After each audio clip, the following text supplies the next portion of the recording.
नमोर्यन्ताणं नमो सिद्धाणं नमो आर्याणं नमो वज्रायणं नमो लोहि सव्वत्साहुणम्। मंगलम भगवान वीरो मंगलम गौतमो गणी मंगलम कुंद कुंदार्यो जैन धर्मोस्तु मंगलम। ओंकार बिंदु संयुक्तम नित्यं जायन्ति योगिना कामदं मोक्षदं चैव ओंकाराय नमो नमः। अहोपकार जिनवरनो कुंदनो ध्वनि दिव्यनो जेन कुंद ध्वनियाप्या अहो आ गुरु काननो तुझ ज्ञान ध्यान नो रंग अमया दर्श रहो हो शिव पद तकत च संग माता हाथ।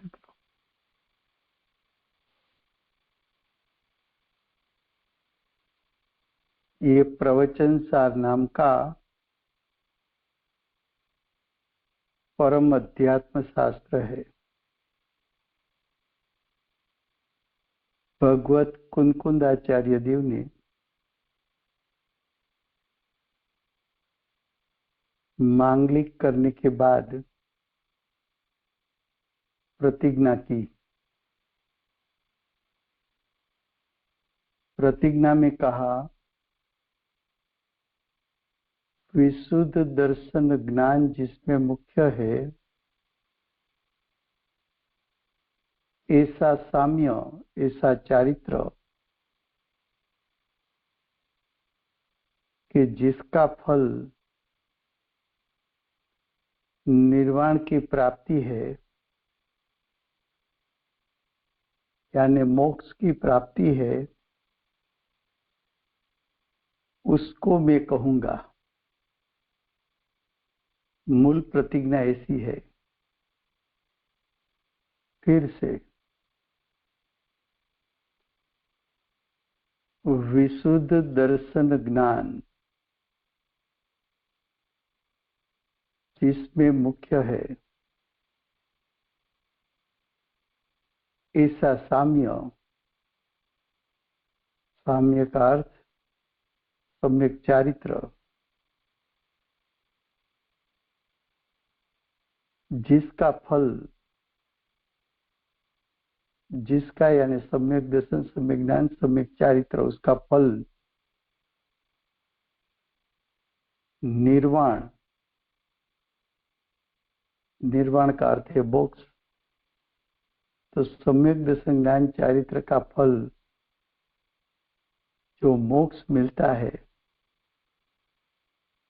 उसको यानी सम्यक दर्शन ज्ञान चारित्र को मैं कहूंगा। इस प्रतिज्ञा के शब्द में से आचार्य भगवान ने 3 अधिकार खोला। विशुद्ध ज्ञान में से प्रथम अधिकार सम्यक ज्ञान अधिकार यानी ज्ञान तत्व प्रज्ञापन अधिकार को खोला। विशुद्ध दर्शन में से सम्यक दर्शन अधिकार शास्त्र भाषा में उसको कहते हैं ज्ञेय तत्व प्रज्ञापन को खोला। साम्य शब्द में से सम्यक चारित्र शास्त्र भाषा में चरणानुयोग चुल्लिका उसको खोला।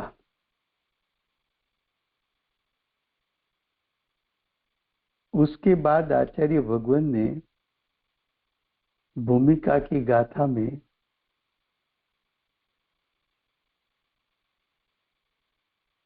साम्य का अर्थ किया।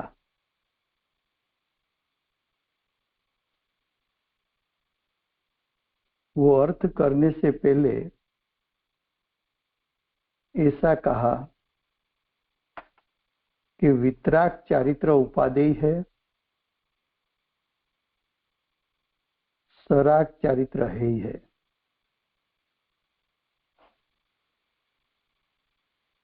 वितराग चारित्र, चारित्र गुण की शुद्धता, उपादेय यानी ग्रहण करने जैसा है, क्योंकि उसका फल मोक्ष आता है।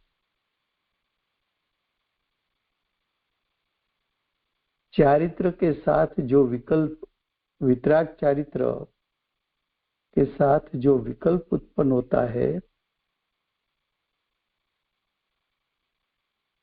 उसको शुभराग कहते हैं, उसको सराग चारित्र कहते हैं। उसका फल स्वर्ग आता है।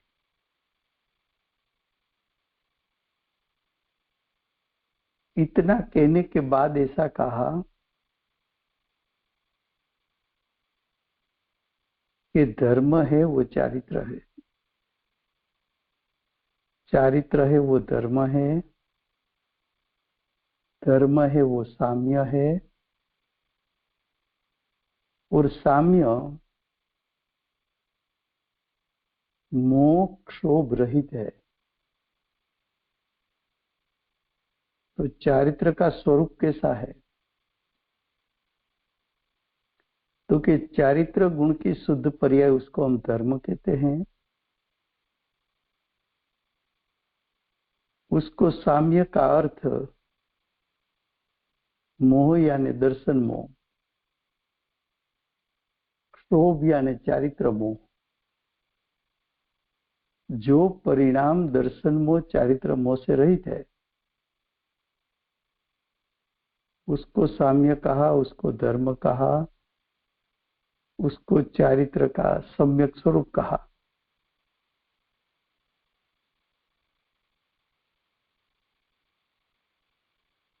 बाद में कहा कि आत्मा जब शुभ रूप परिणमित होता है तो सर्व क्षेत्र से आत्मा शुभ रूप हो जाता है। अशुभ रूप परिणमन करता है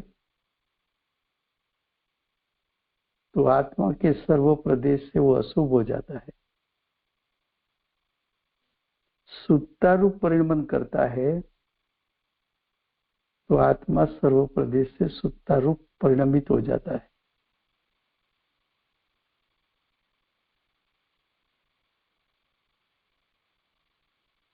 उसके बाद कहा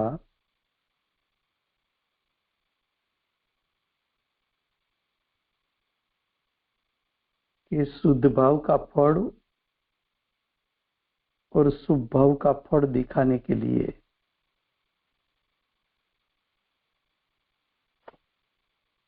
ग्यारहवीं गाथा में ऐसा कहा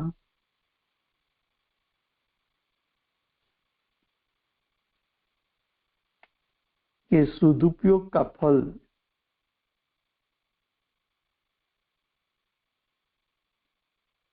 मोक्ष सुख की प्राप्ति,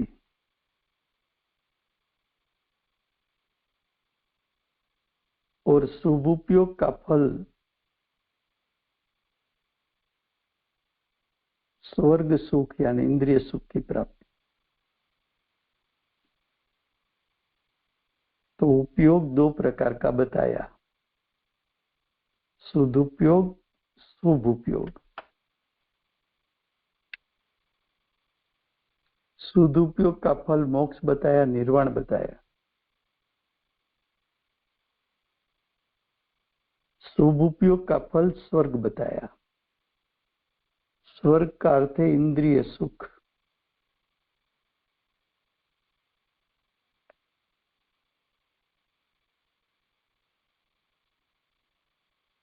अब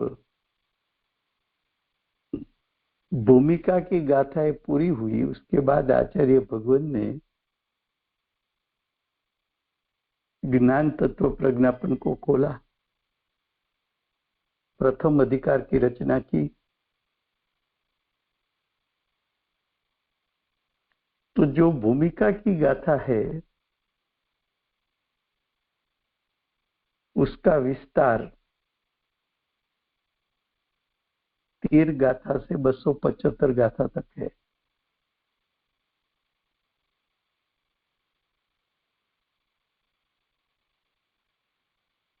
तो आचार्य भगवान ने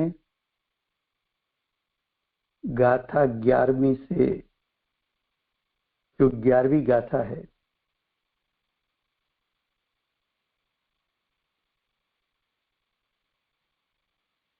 उसका जो अन्वयार्थ है, उसकी जो दूसरी लाइन है,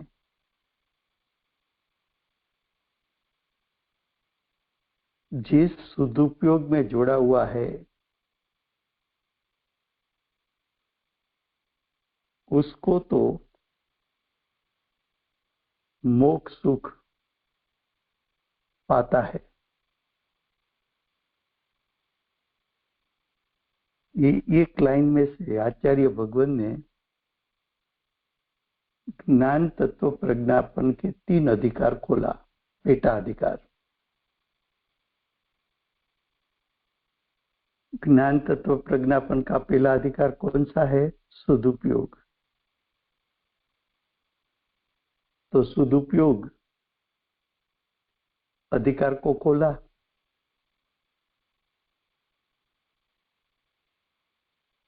सदुपयोग का फल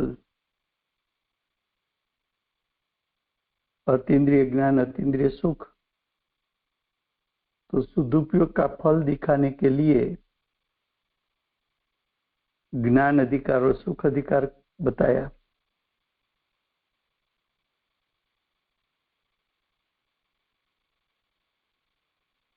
ग्यारहवीं गाथा की जो लास्ट लाइन है,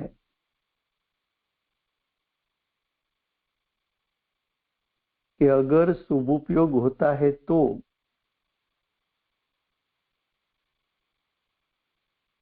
स्वर्ग सुख पाता है। स्वर्ग का सुख उसका अर्थ है बंध। स्वर्ग सुख का अर्थ है इंद्रिय सुख।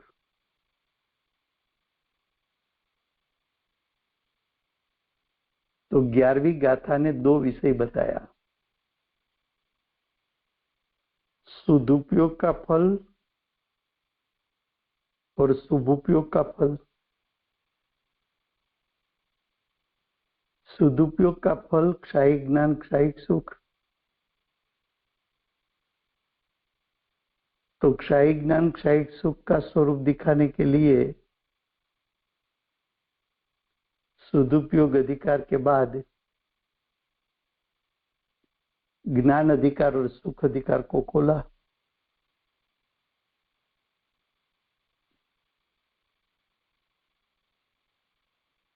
शुभोपयोग का फल दिखाने के लिए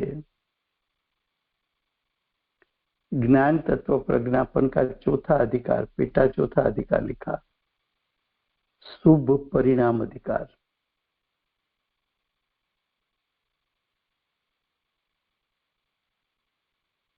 तो शुभ परिणाम उसका फल स्वर्ग, उसका फल गति, उसका फल दुख,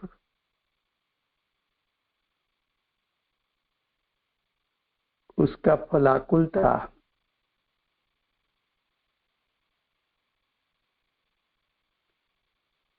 तो अब जो 69 गाथा से हमें शुरू करना है,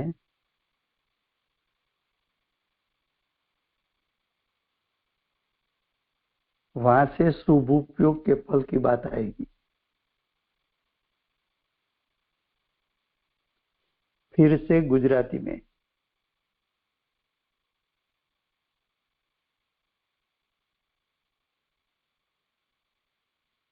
આચાર્ય ભગવંતે પ્રવચન સારમાં 1 થી 4 ગાથામાં માંગલિક કર્યા પછી 5મી ગાથામાં પ્રતિજ્ઞા કરી. એ પ્રતિજ્ઞાના શબ્દ સમજાય તો એ પ્રતિજ્ઞામાંથી આચાર્ય ભગવંતે 3 અધિકાર ખોલવા છે.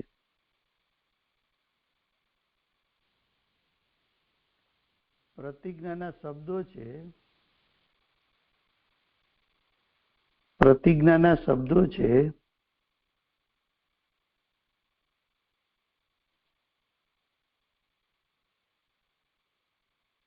પ્રતિજ્ઞાના શબ્દો શું છે? વિશુદ્ધ દર્શન જ્ઞાન, જેમાં મુખ્ય છે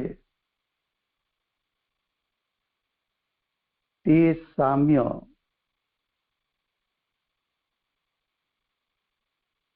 એટલે કે સમ્યક ચારિત્ર, એમનું ફળ એટલે સમ્યક દર્શન, સમ્યક જ્ઞાન, સમ્યક ચારિત્રનું ફળ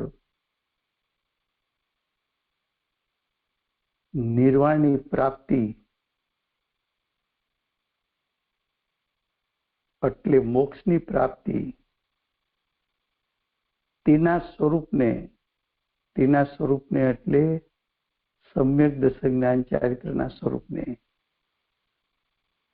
તેના સ્વરૂપને એટલે વિશુદ્ધ દર્શન, જ્ઞાન અને સામ્ય, તેના સ્વરૂપને હું દર્શાવીશ.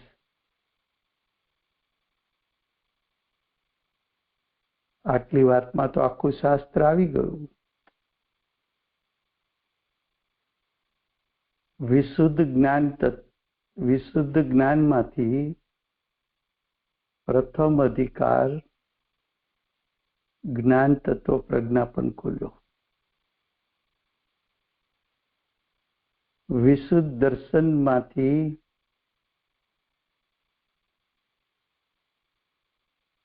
જ્ઞેય તત્વ પ્રજ્ઞાપન ખોલ્યો. સામ્ય શબ્દમાંથી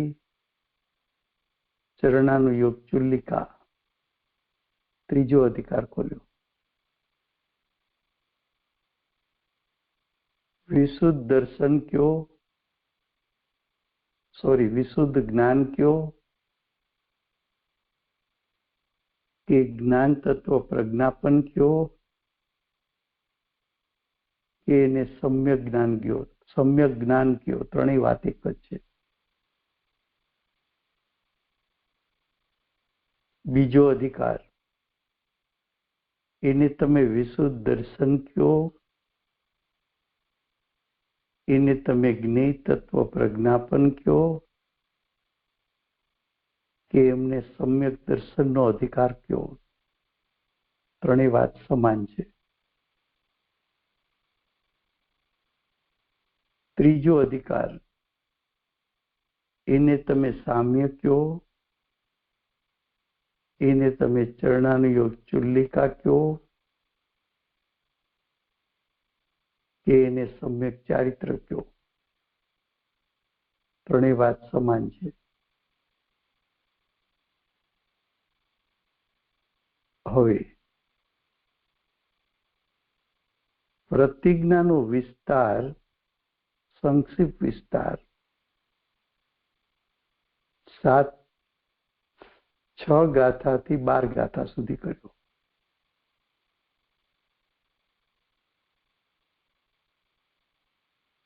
એમાં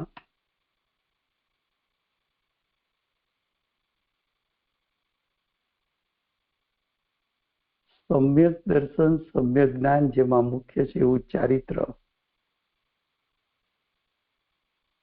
એને વિતરાગ ચારિત્ર કહ્યું.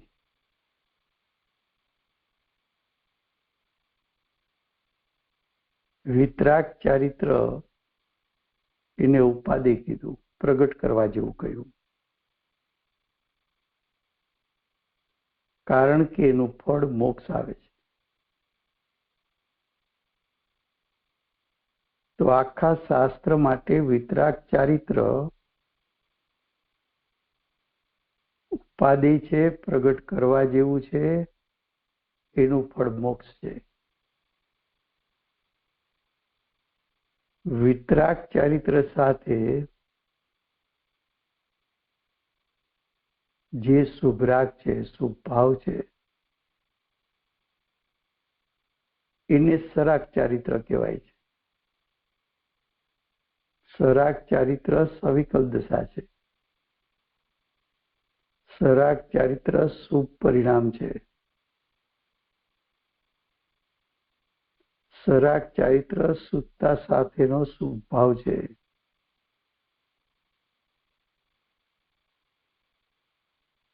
એ સરાગ ચારિત્ર કયો, શુભરાગ કયો કે શુભ પરિણામ કયો, એનું ફળ સ્વર્ગ છે.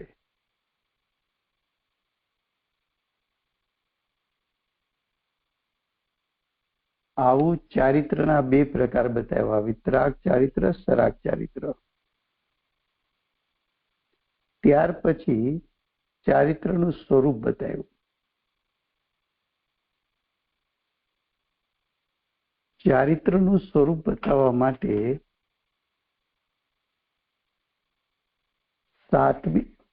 સાતમી ગાથામાં એમ કહ્યું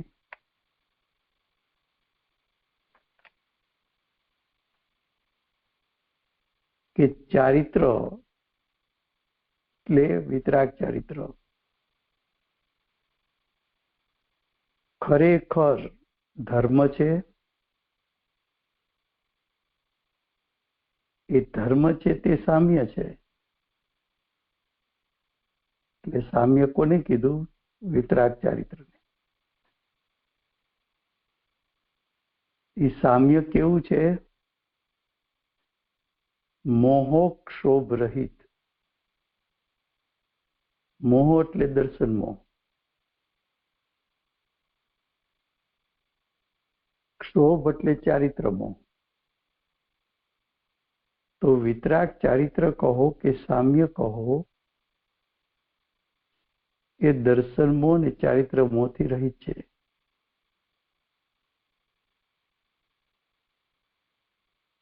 એવું ચારિત્ર આત્માના પરિણામ છે.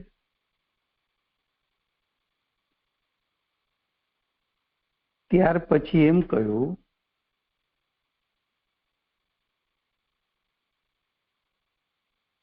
કે આત્મા જે ભાવ રૂપે પરિણમે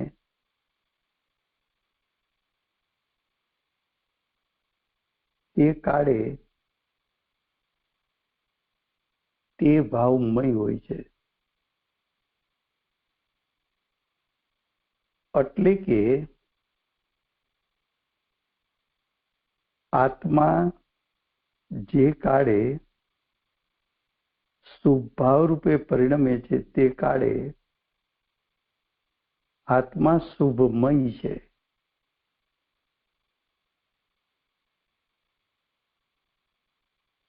આત્મા જે કાળે અશુભ ભાવ રૂપે પરિણમે તે કાળે આત્મા અશુભમય છે.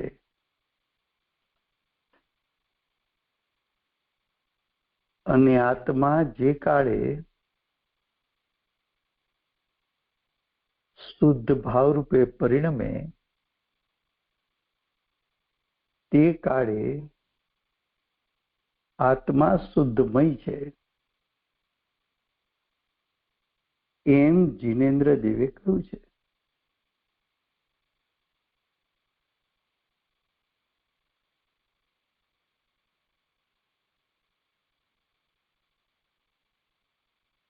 પછી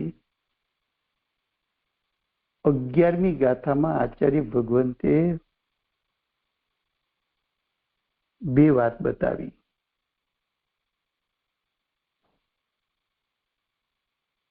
કે જો સદુપયોગમાં તું જોડાય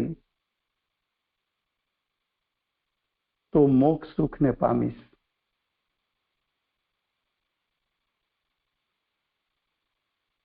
તો સદુપયોગમાં જોડાવાથી મોક્ષ સુખને પામીશ એનો વિસ્તાર 13 ગાથાથી 68 ગાથા સુધી આચાર્ય ભગવંતે કર્યો.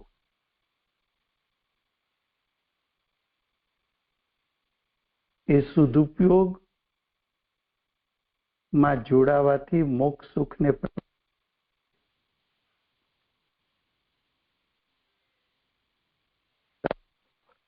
એ વાત દર્શાવવા માટે આચાર્ય ભગવંતે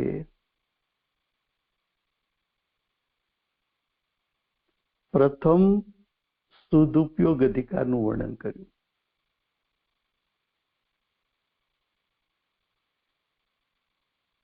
જ્ઞાન તત્વ પ્રજ્ઞાપન પહેલો અધિકાર, એનો પેટા પ્રથમ અધિકાર કે સદુપયોગ એનું વર્ણન કર્યું.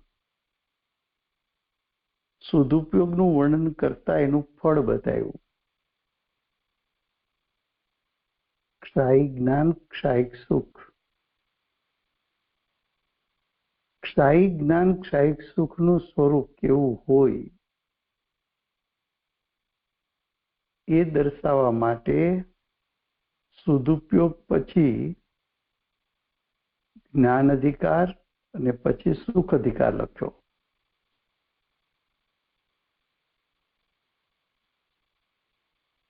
આ 11મી ગાથામાંથી બધું કાઢ્યું.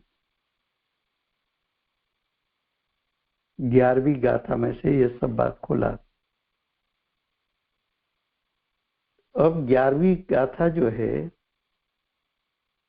उसका दूसरा पार्ट, पहले सदुपयोग की बात बताई, अब शुभोपयोग. तो शुभोपयोग शब्दમાંથી आचार्य भगवंते पेटा चौथो अधिकार शुभ परिणाम अधिकार खोल्यो.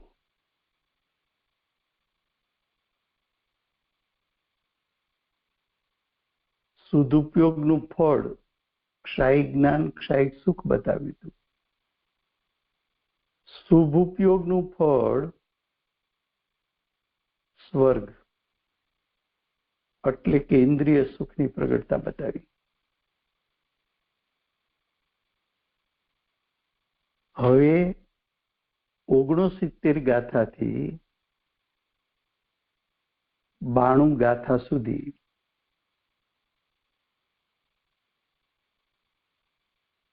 શુભ પરિણામનું વર્ણન કરવું છે. જીવના કયા પરિણામ? શુભ પરિણામ.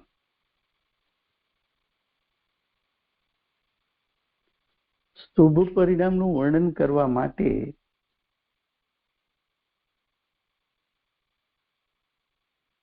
એમ કહેશે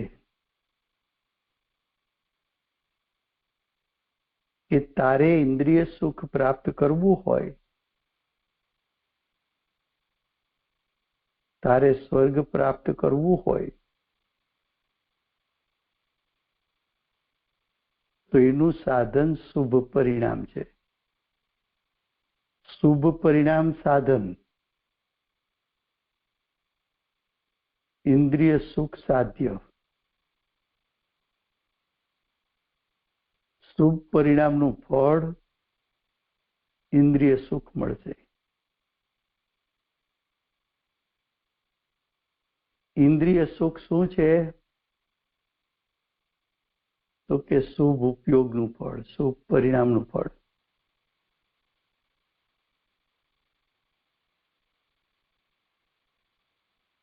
હવે ઇન્દ્રિય સુખને સુખ કેવું એ તો અજ્ઞાની કહે છે. એટલે આચાર્ય ભગવંત આ અધિકારમાં ઇન્દ્રિય સુખને દુઃખ રૂપે વર્ણન કરશે. ઇન્દ્રિય સુખ સુખ નથી, એ તો દુઃખ છે એમ સિદ્ધ કરશે.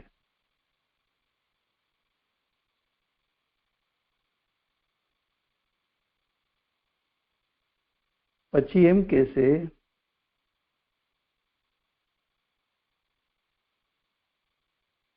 કે પુણ્ય એટલે શુભ પરિણામ. શુભ પરિણામ એ દુઃખનું બીજ છે, દુઃખનું કારણ છે, દુઃખનો હેતુ છે.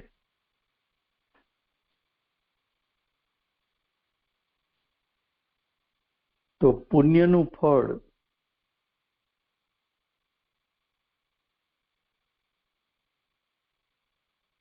તો કે પુણ્ય દુઃખનું બીજ છે, દુઃખનું કારણ છે, દુઃખનો હેતુ છે.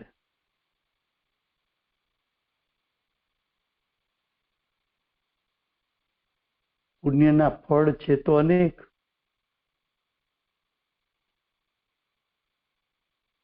પુણ્યના ફળ અનેક, તો ઇન્દ્રિય સુખના પ્રકાર પણ અનેક.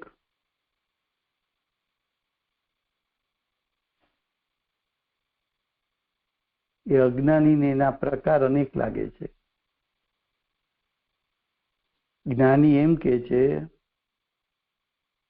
પુણ્યજન્ય એટલે પુણ્યમાંથી પ્રાપ્ત થતું ઇન્દ્રિય સુખ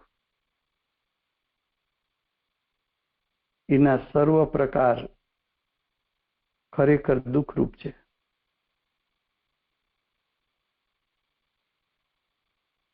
પછી એમ કહેશે કે પુણ્ય અને પાપ વચ્ચે ભેદ નહીં પાડ.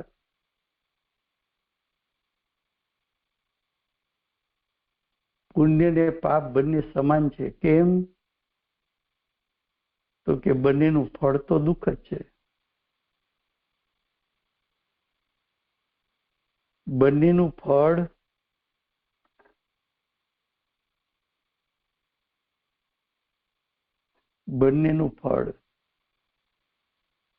ચાર ગતિ, બંનેનું ફળ ઇન્દ્રિય સુખ દુઃખ. ઇન્દ્રિય સુખ પણ ખરેખર તો દુઃખ છે, માટે બંનેનું ફળ દુઃખ છે. પુણ્ય પાપ વચ્ચે ભેદ નહીં પાડ. પાપ કરતા પુણ્ય સારું એવો ભેદ નહીં પાડ.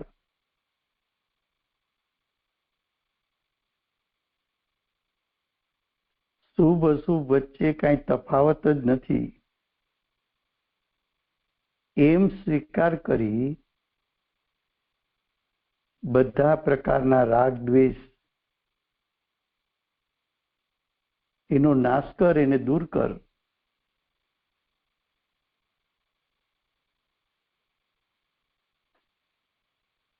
જો તારે દુઃખનો નાશ કરવો હોય તો શુભ ઉપયોગ અને અશુભ ઉપયોગ બંનેને છોડીને शुद्ध उपयोग ने प्रकट कर.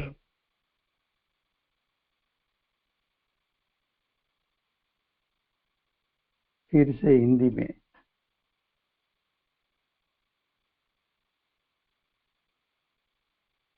आचार्य भगवान 11वीं गाथा में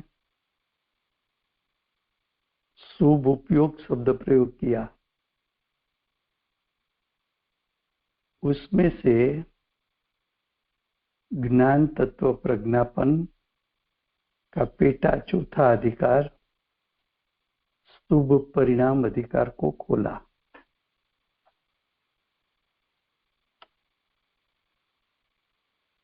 ग्यारहवीं गाथा में संक्षेप में आचार्य भगवान ने दिखाया था कि शुभ उपयोग का फल स्वर्ग सुख है.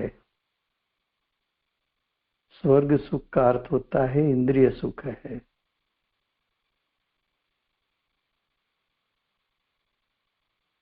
तो आचार्य भगवंत शुभ परिणाम अधिकार में दिखाएंगे कि शुभ परिणाम साधन है, उसका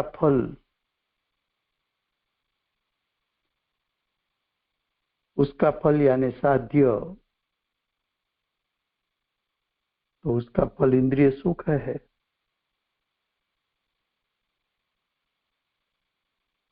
तुझे इंद्रिय सुख चाहिए तो शुभ परिणाम कर।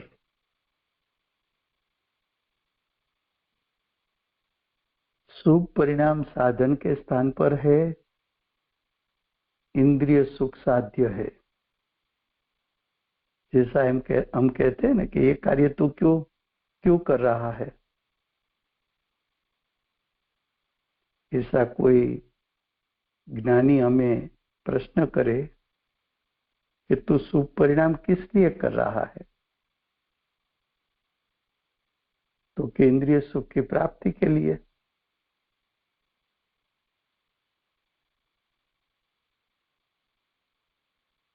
अज्ञानी इंद्रिय सुख को सुख मानता है। तो आचार्य भगवंत इस अधिकार में सिद्ध करेंगे कि इंद्रिय सुख सुख नहीं है, दुख है।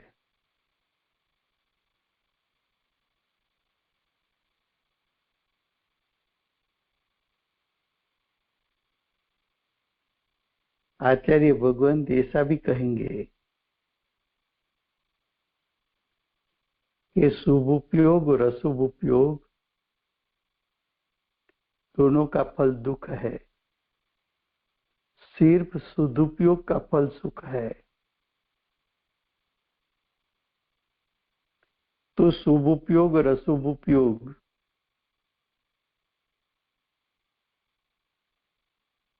ऐसा दो भेद मत कर, उसका बीच में कोई अंतर है ऐसा मत मान। शुभ उपयोग सुखदायक है और अशुभ उपयोग दुखदायक है, ऐसा नहीं। दोनों उपयोग दुखदायक है। पुण्य भी, शुभ परिणाम भी दुख का हेतु है, दुख का कारण है।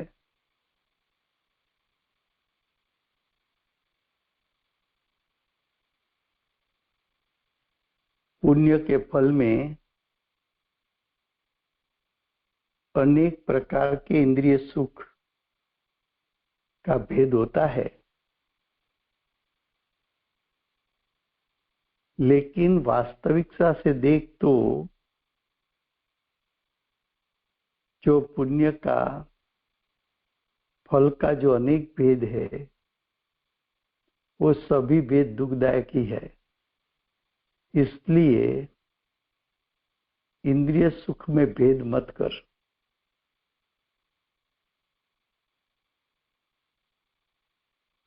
पहले ये निर्णय कर कि पुण्य पाप समान है। पुण्य पाप में अंतर नहीं है।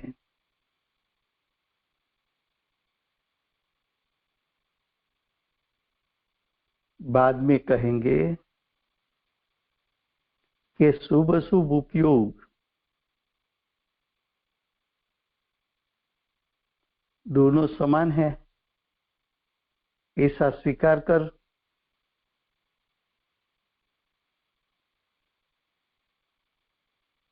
राग द्वेष में कोई अंतर नहीं है,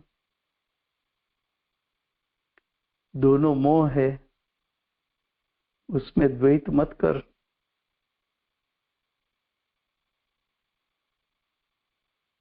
जो कुछ दुख है वो शुभ अशुभ भाव का फल है।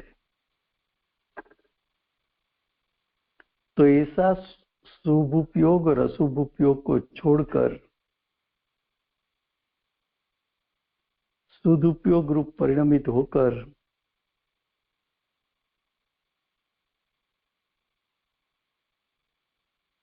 जो मोह की उत्पत्ति का कारण है, ऐसा मिथ्यात्व और अज्ञान उसका नाश कर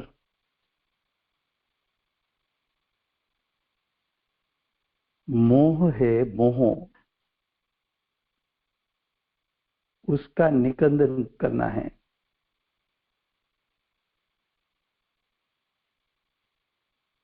मोह का नाश करना है। तो मोह के नाश के लिए सर्व प्रकार का पुरुषार्थ करके तू तैयार हो जा। आगे की गाथाओं में तो ऐसा भी कहेंगे कि मुझे मोह की सेना को जीतना है।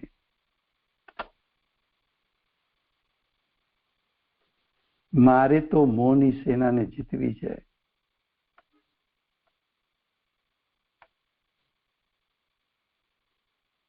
वो जीतने के लिए ऐसा भी कहेंगे कि प्रमाद चोर है,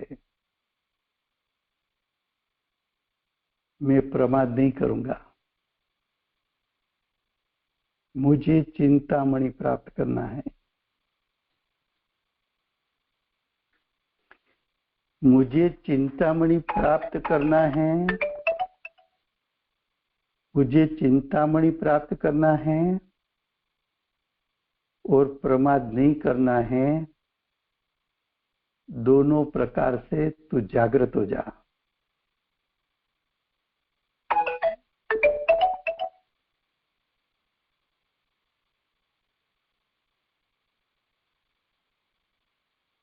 जो हम बात बता रहे हैं, ज्ञानी ऐसा कहते हैं, वो हम हमारे अनुभव से दिखाते हैं।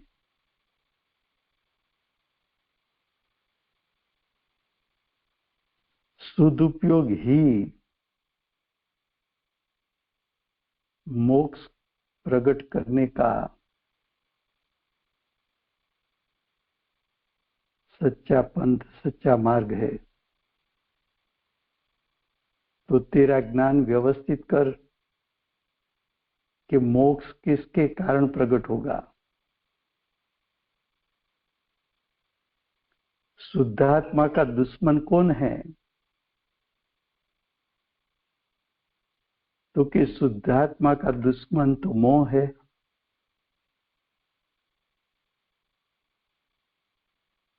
ये दुश्मन का 3 प्रकार है।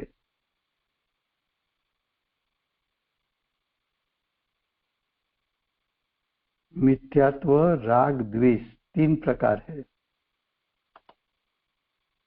तीनों शुद्धात्मा के दुश्मन हैं।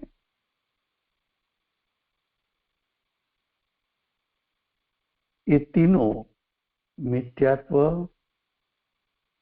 राग, द्वेष, तीनों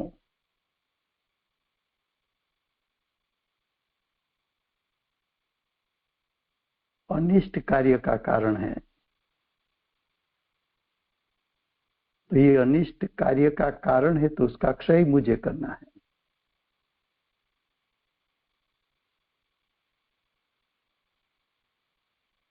मोह, राग, द्वेष का लक्षण जानकर, मोह, राग, द्वेष की पहचान करके वो प्रकट होने के साथ ही उसका नाश करना है।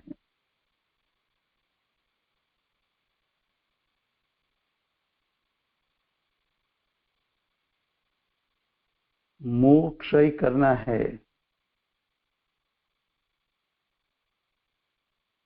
तो जिनेन्द्र भगवान ने षट द्रव्य पंचास्तिकाय बताया है, उसका श्रद्धान और ज्ञान कर।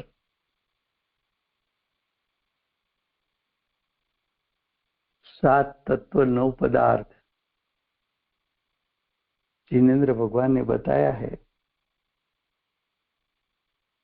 उसका श्रद्धान और ज्ञान कर।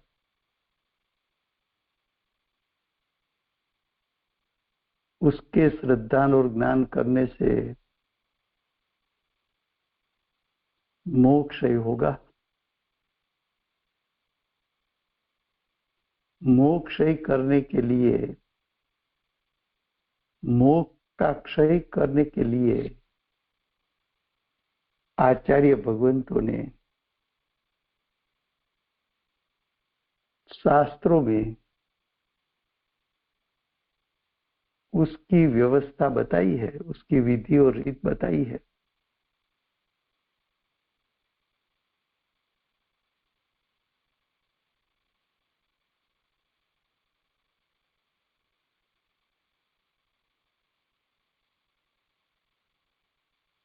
तो भगवान का उपदेश तो फिर भी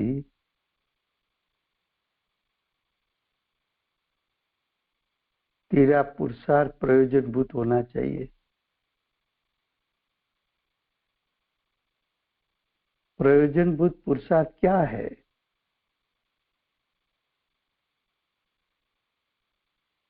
तो कि स्व और पर के बीच में विवेक कर,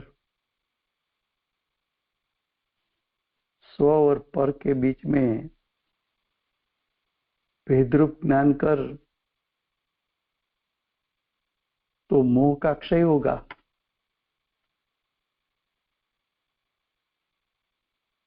स्व और पर का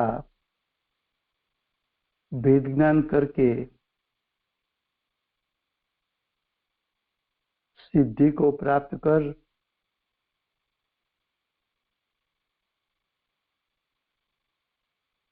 और स्व पर का विभाग करने के लिए पुरुषार्थ कर।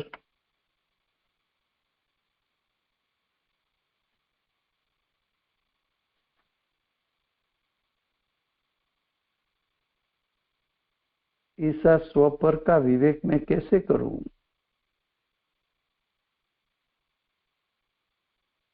तो उसका विवेक करने के लिए आगम का अभ्यास कर। भगवत कुंकुंदाचार्य देव तेरे लिए पंच परमागम की रचना करके गए हैं। गुरुदेव गुरुदेव के वचनामृत की रचना करके यहाँ छोड़ के गए हैं। बेंसरी ने भी वचनामृत की रचना की है।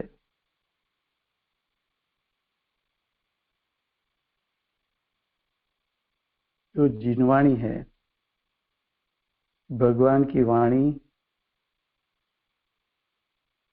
गणधर ने रचा हुआ 12 अंग 14 पूर्व परंपरा में कुंकुंदाचार्य देव ने रचा हुआ समय सार, प्रवचन सार, नियम सार, पंचास्तिकाय, अष्टपाहुर, पूज्य गुरुदेव ने सुनाया हुआ वचनामृत पेंसी ने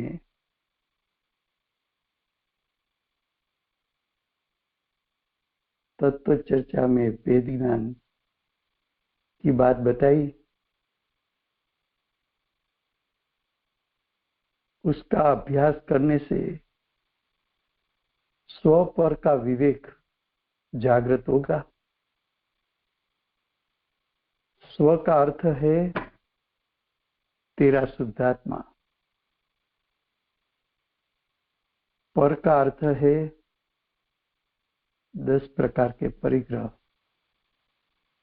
दोनों के बीच में विवेक कर। स्व का अर्थ है तेरा शुद्धात्मा, पर का अर्थ है शरीर, 5 इंद्री, 5 इंद्री के विषय हो, उनके बीच में विवेक उत्पन्न कर। स्व का अर्थ है शुद्धात्मा, पर का अर्थ है कर्म का उदय। दोनों के बीच में विवेक कर।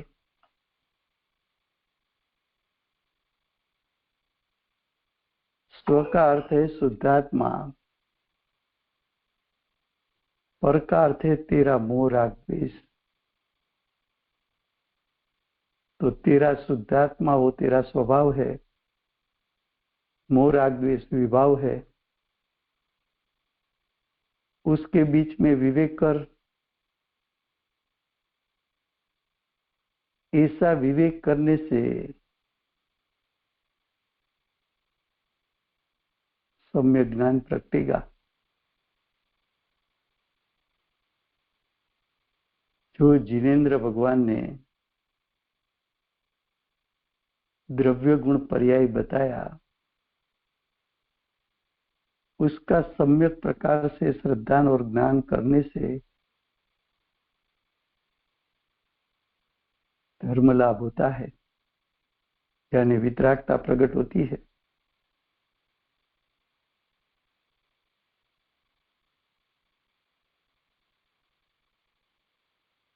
जब तुझे ऐसा विवेक प्रकट होगा तो तुझे सम्यक दर्शन, सम्यक ज्ञान, सम्यक चारित्र, जिसका फल निर्वाण की प्राप्ति है, वो तेरे परिणाम में प्रकट हो जाएगा।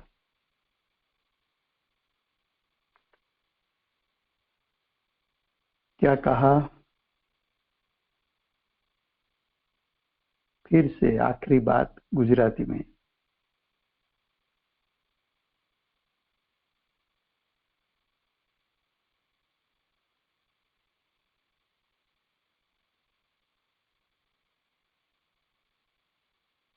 शुभ अशुभ वच्चे तू भेद नहीं पाड़।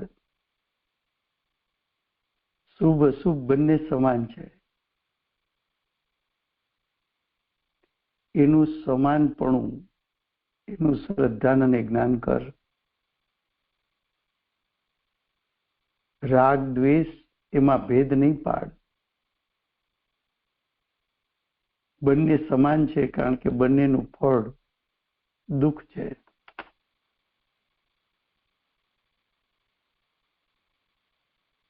તો શુભ અશુભ ઉપયોગને છોડીને, મોહ રાગ દ્વેષને છોડીને શુદ્ધ ઉપયોગ દ્વારા જ્ઞાયક સન્મુખ થઈને મોક્ષ માર્ગને પ્રગટ કર।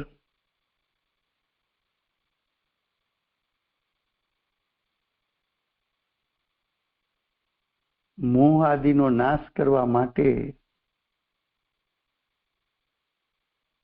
સર્વ પ્રકારનો પ્રમાદ છોડી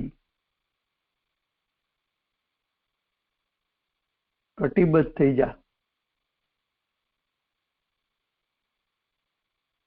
મારે મોહાદિક સર્વનો નાશ કરવો છે।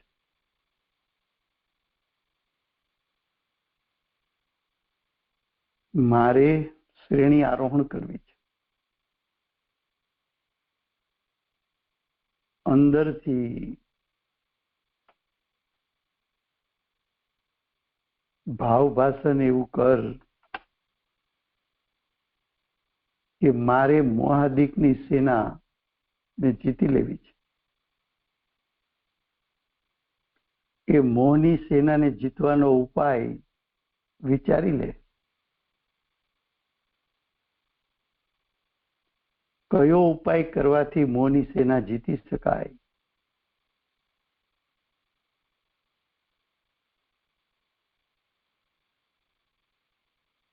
મોહની સેનાને જીતવાનો ઉપાય શું? તો કે મેં ચિંતામણી પ્રાપ્ત કર્યો છે એટલે છે મારી પાસે, પણ પ્રમાદ ચોર છે।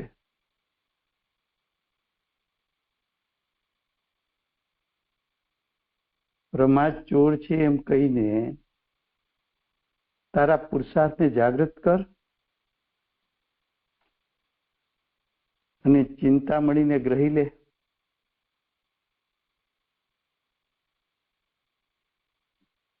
મોહની સેનાને જીતવાનો એ ઉપાય છે।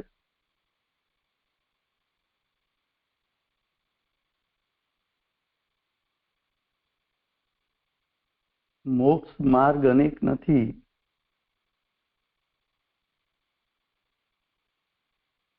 મોક્ષનો પારમાર્થિક પંથ, મોક્ષનો સાચો પંથ એક જ છે, શ્રેણી આરોહણ કરવી. આ સિવાય કોઈ માર્ગ નથી. એમ તારા જ્ઞાનને વ્યવસ્થિત કર. શુદ્ધાત્માનો દુશ્મન મોહ છે.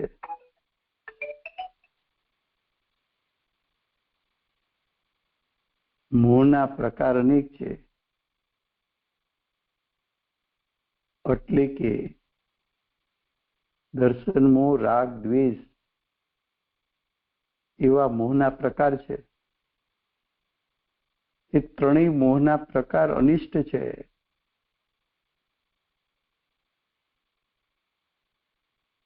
એ ત્રણેય પ્રકાર નાશ કરવા જેવા છે. એનો ક્ષય કર. મોહ, રાગ, દ્વેષને એના લક્ષણથી ઓળખી લે. એ મોહ, રાગ, દ્વેષ ઉત્પન્ન થાય એ ભેગો એને નાશ કરી નાખ. એ મોહ, રાગ, દ્વેષ ઉત્પન્ન થાય એ ભેગો એને મારી નાખ.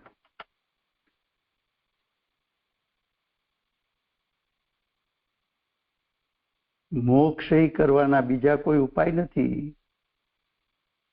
એક જ ઉપાય છે, જિનેન્દ્ર ભગવાનનો ઉપદેશ.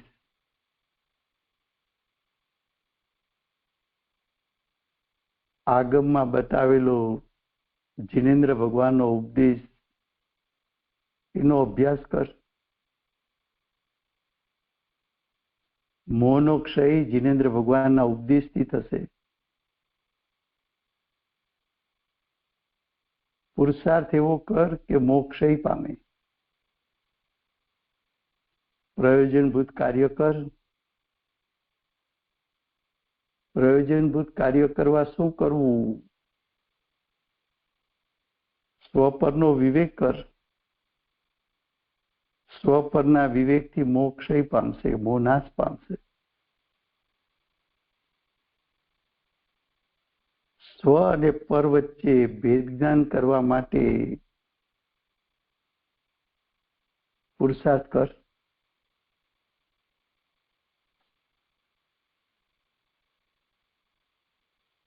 સ્વપરનો વિવેક કરવા માટે આગમને નિમિત્ત બનાવ.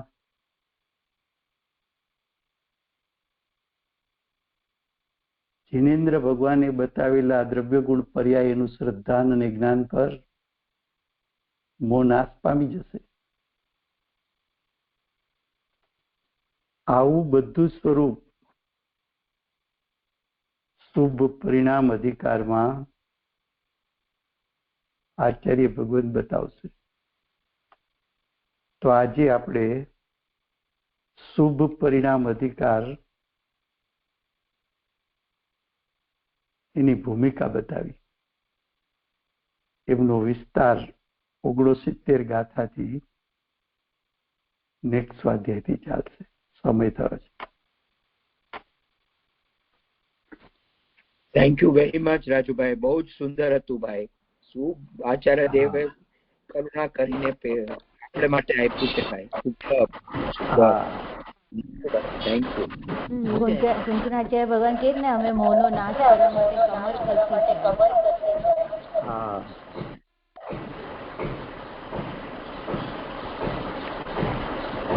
કોણ જય બોલાવે છે? બોલાવો. કોણ બોલાવો છો? મિનળબેન તમે બોલાવો છો? મિનળબેન બોલાવો છો? હા હા. પરમ પૂજ્ય પરમ ઉપકારી શ્રી કાન ગુરુદેવનો જય હો. દશમૂર્તિ ભગવતી માતનો જય હો. જીનવાણી માતનો જય હો. સત્ય સનાતન દિગંબર જૈન ધર્મનો જય હો. જય હો. જય હો. સ્વર્ણપુરી તીર્થધામ જય હો 1008 વાર શ્રી ભગવાનનો જય જયકાર જય જયકાર જય જયકાર જય જયકાર જય જયકાર માતાજીનું જ્ઞાન જ્ઞાન બોલે શ્રી કીર્તિ ભગવાન જય હો જય હો જય હો જય જય જય હો હો જય હો સેવંત કીર્તિ કુંદકુંદાચાર્ય જય હો જય હો બાહુબલી મુનિરાજનો જય હો જય હો જય હો જય હો જંબુદ્વીપમાં બિરાજમાન સર્વશાસ્ત્ર જીનેન્દ્ર વંદોનો જય હો જય જય હો થેન્ક યુ બધાને જય જીનેન્દ્ર આજના તત્વજ્ઞાનના ક્લાસમાં માતાજીની આજની તત્વ ચર્ચા મૂકી છે. એમાં માતાજીએ કીધું છે કે ગુરુદેવ જે પ્રમાણે જે ત્યારે બધા નિયમો હતા એ જ પ્રમાણે એ જ પદ્ધતિથી અત્યારે પણ નિયમો એમ જ ચાલવા જોઈએ. એનું આખું માતાજી સમજાવે છે કે ભલે ગુરુદેવ ન હોય પણ ગુરુદેવને અહીંયા જ સમજજે અને એની આજ્ઞામાં રહીને તો બધા કાર્ય કરજે. સાચી વાત છે. આજની તત્વ ચર્ચામાં આવ્યું હતું ને મેં તત્વજ્ઞાન ક્લાસ પર મૂકી છે એટલે સાંભળજો. થેન્ક યુ જય જીનેન્દ્ર જય જય જીનેન્દ્ર જય Jinendra. Thank you very much. Thank you very much Rajbhai.